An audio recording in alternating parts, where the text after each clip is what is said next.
Bom, na aula de hoje a gente vai fazer uma revisão de sujeito e predicado, o papel do sujeito e do predicado em construções textuais, tá? Eu coloquei para vocês aqui o sentido do que é sujeito e do que é predicado. Sujeito é o termo sobre o qual se faz uma declaração. Por exemplo, as violetas receberam água todos os dias. Então a gente tem aqui, ó, o termo sobre o qual eu declaro, né? Eu faço uma declaração, então é essa estrutura aqui, esse sintagma aqui. Já o predicado é a informação transmitida na oração, tá? As senhoras costuram belas saias.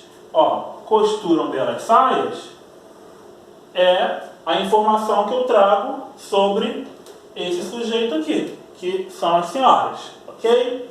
E a gente vai entrar também em tipos de sujeito, tá? O nosso primeiro sujeito ele é considerado como um sujeito simples. Por quê? Porque ele tem apenas um núcleo. Por isso que o nome dele é sujeito simples. O menino caiu da bicicleta. Então aqui ó, o sujeito. Quem é o núcleo? Menino. Por isso que eu tenho aqui um sujeito simples. Sujeito composto, tá? Ele é aquele que tem mais de um núcleo. Tá? Enquanto o simples nós temos apenas um núcleo, que é aquela palavra mais importante dentro do sujeito. No composto nós temos mais de um. Por exemplo, Brasil e Alemanha reescreveram a história do futebol. Então a gente tem aqui um núcleo e outro núcleo. Então nós temos aqui um sujeito composto porque nós temos mais de um núcleo. Tá?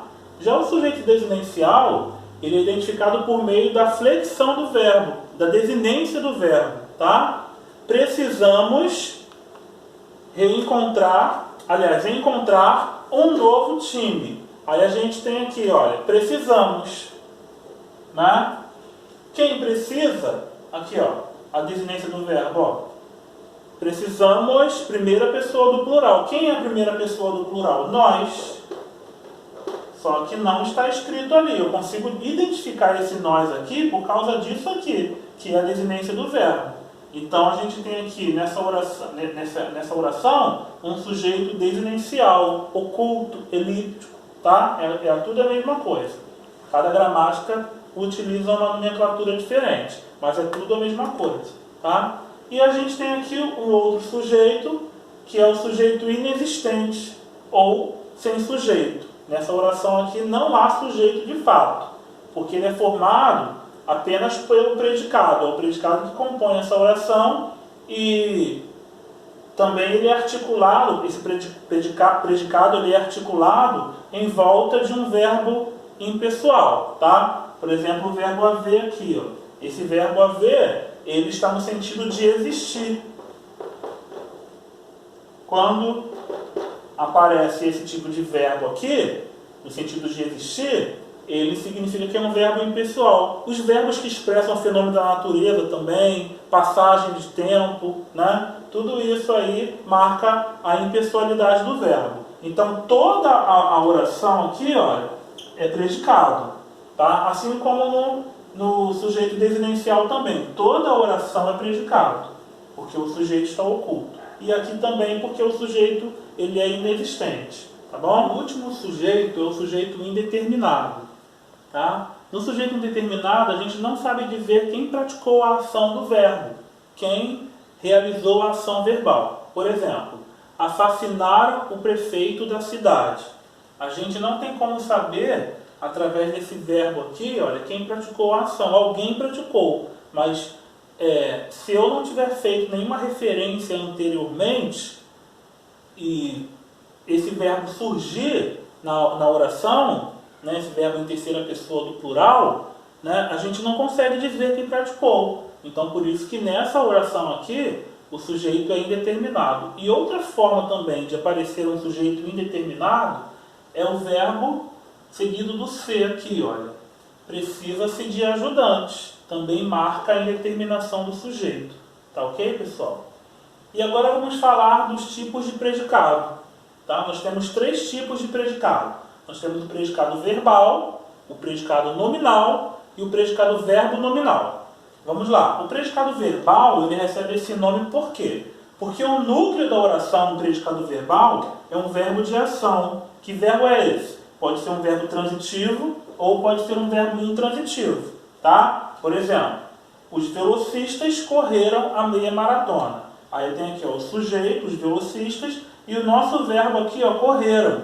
Percebam que esse verbo aqui é um verbo transitivo, então ele é um verbo de ação, tá? Então, se eu tenho aqui como núcleo somente um verbo de ação dentro dessa estrutura, esse predicado aqui vai se chamar predicado verbal, tá bom? Nominal é aquele predicado que o núcleo dele na oração não é um verbo como lá no predicado verbal, mas sim um nome, tá? Então, que tipo de verbo que aparece lá dentro do meu predicado nominal? É sempre um predicado, é sempre um verbo de ligação, tá? Só que os verbos de ligação nunca funcionam como núcleos do nosso predicado nominal. Quem é núcleo do predicado nominal, o nome já fala, ó, é um nome. Então aqui, ó, atrasados é um nome. Eu tenho o nosso sujeito, o verbo de ligação, que é o nosso VL, e aqui nós temos um predicativo, que vai fazer a função, que tem o papel essencial dentro